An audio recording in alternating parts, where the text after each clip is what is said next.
कोई पर्व और त्योहार आता था, भाई आखिर मुझे याद है विगत वर्ष अयोध्या में मैं दीपोत्सव के कार्यक्रम के लिए जा रहा था। लखनऊ में सूक्ष्म लघु मध्यम उद्यम विभाग ने एक एग्जीबिशन लगाया था, प्रदर्शनी लगाई थी माटी कला बोर्ड की, और गोरखपुर के प्रजापति समुदाय से जुड़ा हुआ एक परिवार आया था। वह यहां पर अपना सामान लेकर के आया था और उस समय वह एक दीप स्टैंड मेरे पास मुझे देने के लिए लेके आया मुख्यमंत्री आवास पे। तो मैंने तो संकोच के मारे पूछा, मैंने कहा भैया क्या कुछ बिका भी? उसने कहा हाँ, जिंदगी में इतनी बिक्री मेरी कभी नहीं हुई जितनी इस बार हो रही है। मैंने कहा कैसे? उसने कहा 8 लाख का सामान बेच चुका हूं। और मैंने कहा स्टैंड? उसने कहा नहीं, तो आपको देने के लिए लाया हूं। मैंने कहा इसकी कीमत क्या है? कहा 25,000 रुपए। तो मैंने कहा 25,000 रुपए आप क्यों फालतू कर रहे हैं? कहा साहब इतना प्रॉफिट तो मुझे कभी हुआ ही नहीं था जितना हुआ है, और इसलिए मैं देने के लिए लाया। आप सोच सकते हैं क्या भाव है। और यह पर्व और त्योहार ये तो पैसे कमाने के माध्यम बनते थे, व्यापक पैमाने पर खरीदारी होती है। पहले चीन से, अभी जब मैं मंच में था, धर्मवीर प्रजापति जी ने और लोकेश जी ने मुझे लक्ष्मी गणेश की प्रतिमा भेंट की, मुझे भी प्रदेश अध्यक्ष जी को भी।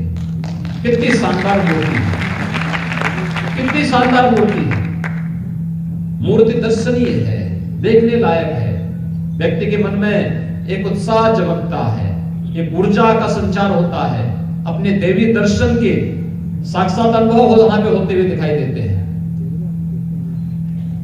इससे पहले ये मूर्ति कहां बनने लग गई थी? चीन में। चीन नास्तिक देश है, लेकिन वो लक्ष्मी गणेश की मूर्ति बनाने लग गया था।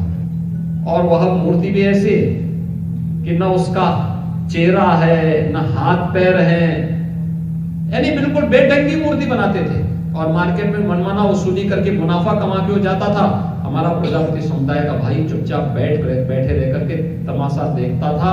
उसके पास काम नहीं होता था, उसके पास डिजाइनिंग नहीं होती थी, वो मिट्टी के लिए तरसता था, उसको ये लोग परेशान करते थे और उसमें हर प्रकार का उसका शोषण होता था।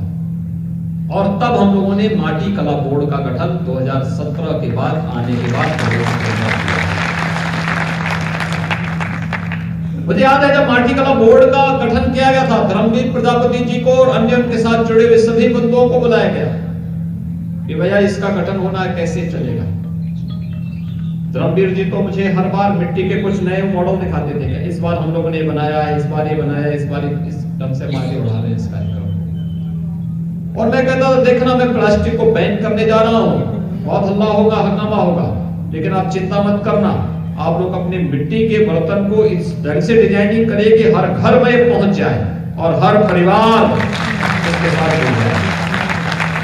क्योंकि प्लास्टिक तो बीमारी का कारण है, ये मनुष्य की भी बीमारी का कारण है, हमारी गौ माता की मौत का कारण भी है, और पर्यावरण को भी यह प्रदूषित करता है, इस धरती माता की बीमारी का कारण भी है।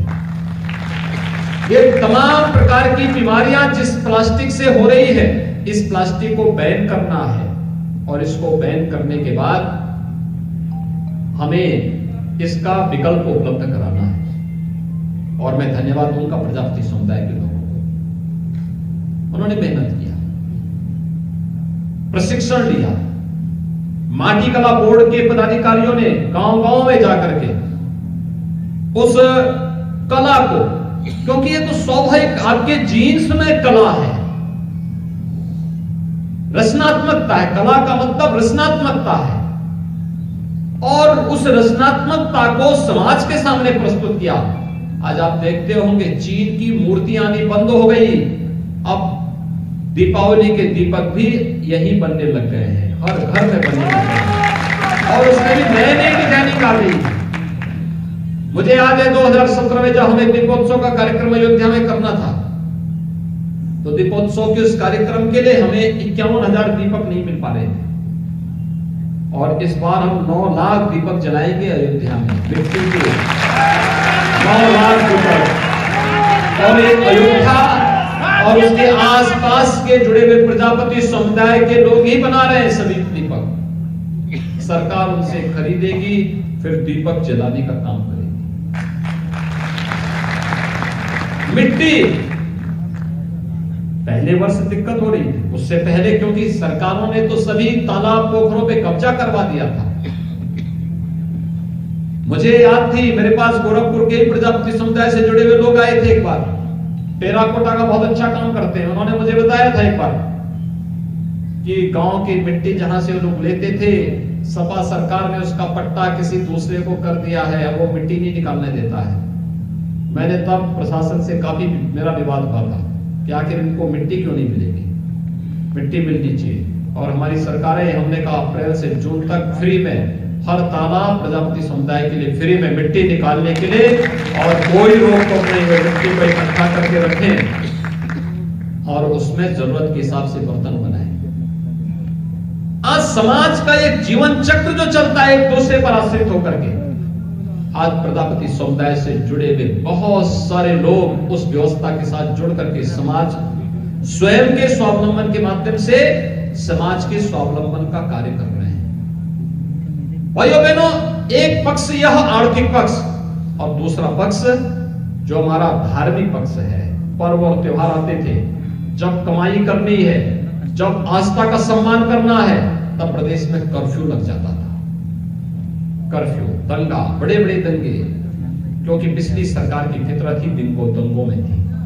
वे दंगाइयों को प्रश्रय देती थी, वे दंगाइयों को हर प्रकार से प्रश्रय देकर के आगे बढ़ाने का कार्य करते थे। और प्रदेश में दंगों से बहुसंख्यक समाज प्रताड़ित तो होता था, झूठे मुकदमे दर्ज होते थे। जो मूर्ति बनाता था उसकी मूर्ति नहीं बिकती थी, जो दिया बनाता था उसके दिया तोड़ दिया जाता था, और उसके बाद पर्व और त्योहार को अंधेरे में धकेल दिया जाता था। लेकिन भाइयों बहनों, विगत 4.5 वर्ष के अंदर आपने देखा होगा उत्तर प्रदेश में एक भी दंगा नहीं हुआ, और दंगाइयों को पहले दिन से संदेश दे दिया गया, अगर दंगा करोगे तो अगली 7 पीढ़ी का पट्टा लिख करके जाना जो भरपाई करती रहेगी। और भाइयों बहनों, दंगा नहीं हो सकता प्रदेश में।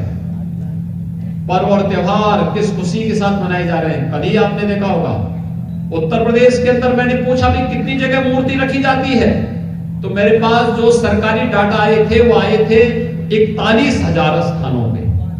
आप सोचिए 41,000 मिट्टी की मूर्तियां रखी जाती हैं इतने स्थानों। ये तो रिकॉर्डेड है, और जो बिना रिकॉर्ड के इसकी संख्या कई ज्यादा है।